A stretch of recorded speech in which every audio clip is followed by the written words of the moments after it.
Hai, Assalamualaikum warahmatullahi wabarakatuh. Nama saya Gia. Di video kali ini saya akan membahas mengenai topik pertama yang ada di kelas analisis kompleksitas algoritma, yaitu recall on mathematical induction. Di sini kita akan mengulang kembali beberapa teori tentang induksi matematika yang mungkin teman-teman semuanya sebenarnya pernah mempelajarinya di kelas logika matematika. Materi ini akan terbagi menjadi beberapa video. Di video kali ini saya akan membahas dulu terkait deskripsi umum mathematical induction atau induksi matematika. Oke, untuk penjelasan umum dari induksi matematika ini, sebenarnya induksi matematika ini merupakan salah satu teknik pembuktian yang dapat digunakan untuk membuktikan kalau suatu pernyataan berlaku untuk semua bilangan non-negatif. Dan induksi matematika ini sebenarnya mempunyai prinsip yang mirip dengan barisan domino. Kalau teman-teman membayangkan barisan domino di mana kita meletakkan domino itu seperti ini, jadi kita meletakkannya berdiri tegak dengan jarak yang sama persis antara satu dengan domino belakangnya. Kemudian kalau misalnya kita push atau dorong domino yang paling depan, maka domino belakangnya itu kalau jaraknya cukup dekat ya, kalau domino belakangnya itu akan ikut jatuh dan itu menyebabkan domino belakangnya jatuh juga dan seterusnya sampai domino yang paling akhir. Nah, di sini bilangan bulat itu memiliki jarak yang sama antar bilangan tetangganya. Oleh karena itu, kita dapat memandang bilangan bulat tadi itu sebagai domino di dalam barisan. Jadi bayangkan kita mempunyai bilangan bulat 1, 2, 3, 4, 5, dan seterusnya. Jarak antar bilangan itu sama persis, yaitu 1. Nah, kita bisa membandingkan ini sebagai domino yang mempunyai jarak yang sama, yaitu 1 tadi sampai tak berhingga di belakang. Dan untuk membuktikan bahwa suatu pernyataan Pn, let's say, benar untuk semua bilangan bulat n, maka jatuhnya beberapa domino terdepan dapat diartikan sebagai terbukti benarnya pernyataan yang ingin dibuktikan untuk beberapa bilangan pertama dalam domain yang dibicarakan. Maksudnya, kalau kita bandingkan dengan barisan domino tadi, kalau misalnya kita menjatuhkan domino yang pertama, kemudian domino kedua akan jatuh.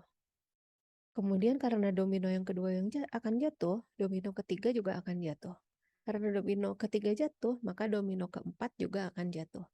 Dan begitu seterusnya sampai tak hingga banyaknya domino yang ada di barisan. Hal yang serupa sama ketika kita mempunyai ini. Kalau misalnya bilangan yang terdepan itu benar, dan ternyata bilangan yang terdepan itu membuktikan bilangan setelahnya itu benar untuk nilai n-nya, maksudnya untuk nilai n1 misalnya kita buktikan dia benar, ternyata ini bisa menyebabkan kalau P2 benar juga, dan ternyata itu menyebabkan kalau P3 benar juga, dan hal yang sama akan terus-terus terjadi sampai tak hingga banyaknya bilangan yang mungkin untuk n, maka kita dapat melihat dia sebagai suatu domino effect. Oleh karena itu, kita bisa yang pertama di sini membuktikan bahwa domino terdepan itu bisa jatuh. Jadi, membuktikan bahwa P terdepan, pernyataan yang paling depan, itu benar. Setelah itu, kita akan buktikan apakah kalau misalkan suatu domino yang ada di dalam barisan jatuh itu akan men-trigger domino yang ada di belakang untuk jatuh, maka bisa dipastikan bahwa semua domino yang ada pada barisan itu akan jatuh. Oleh karena itu, di sini kita akan membuktikan kalau misalkan PJ benar untuk sembarang J yang ada di barisan, dan itu akan menyebabkan PJ plus 1 ini benar, maka semua PN untuk nilai N yang ada di barisan itu akan bernilai benar juga. Nah, secara umum induksi matematika ini bisa kita bagi sebagai ke dalam 3 tahap. Yang pertama itu pembuktian basis, Kemudian yang kedua itu pengambilan hipotesis induksi dan yang ketiga itu pembuktian induksi. Di pembuktian basis induksi ini kalau kita bandingkan dengan domino tadi, dia ada di pembuktian kalau domino terdepan itu akan jatuh.